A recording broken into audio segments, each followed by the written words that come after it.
Seekers, we are here in beautiful Venice Beach, right by the boardwalk, with amazingly talented street artist Lazer, in front of and actually sitting on an installation that he did just for us. So thank you so much for that. That's super cool. And thank you for being here. This is great. So tell us, how did you come up with your moniker? I was living in New York in 2005 and riding on the train, and a guy had this laser pointer. He's pointing at my eye, going, "Laser, laser, laser." And I went to work the next day and it was Lazer.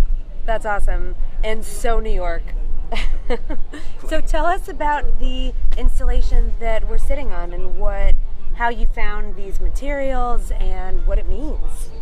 Well, this project is a piece of a lot of different installation pieces. This is kind of like a miniature house I was building, and it's kind of just been a more of a mobile sculpture, sort of changing over time. It seems like you are really into dwellings in these architectural spaces and kind of finding found objects on the street and then creating them into these little mini worlds. And I'm just wondering if you think that's a fair assessment of your work and where that may come from. Sure. I mean, I love architecture, I love film, and things just speak to me. Different objects just speak to me, and I think that they're very, kind of start a conversation. It's almost easier to talk about things when you have an object in front of you. I think that's true, and an object not only in front of you, but one that's participatory, that you can sit on, that you can live in. And especially noting where we are now, do people ever try to live inside your dwellings? I've never heard of anybody living inside of one. That's the idea. What do you think is next for Lazer? What sort of direction is your work going in? My work has been going into sculpture. I'm also, been doing a lot of sewing and upholstery work. Having a lot of fun with that. Oh, that's so neat. Did you do any of that for this installation? Is there anything? There's nothing actually. Well, I put down this fake grass.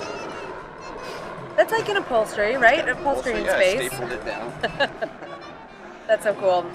So you are known for these big, screaming, visceral figures, and the screaming face. And I'm wondering, what do you imagine they're screaming about? It's changed for me over the years.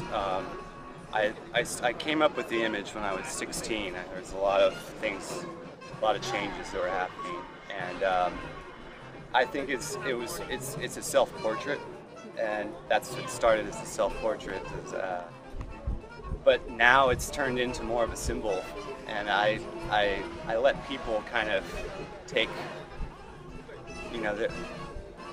come up with their own, ideas of what it means.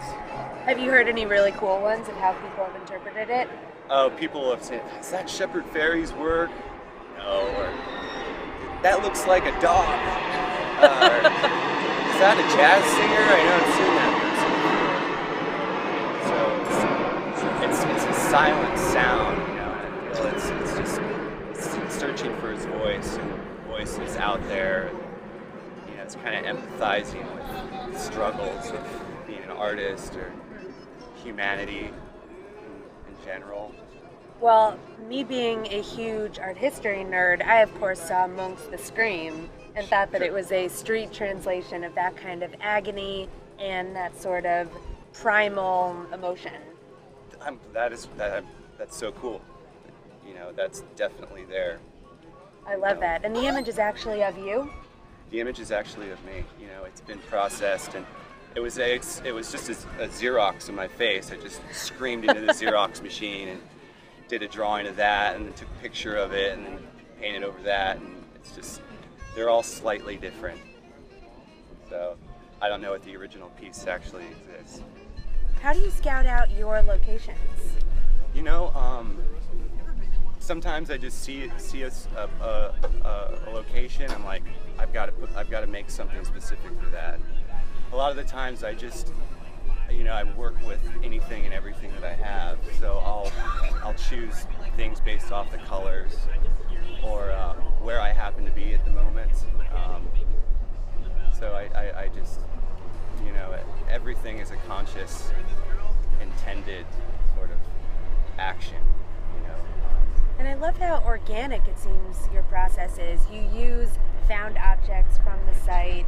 You let yourself be inspired naturally by your surroundings. And I think that really makes your work incredibly successful because it doesn't feel manipulated. Thank you. It's sort of like an outgrowth of a space that already existed. That's well put. And have you had any tricky run-ins with the loft? You know, I was thinking about that, and there was only one time when I was living in New York, and I was drawing laser beams coming out of this iPod poster, and before I knew it, I mean, like a hand came out of the wall, and it just took me in, you know, right then and there, and I was like, wow, New York isn't really what I thought it was.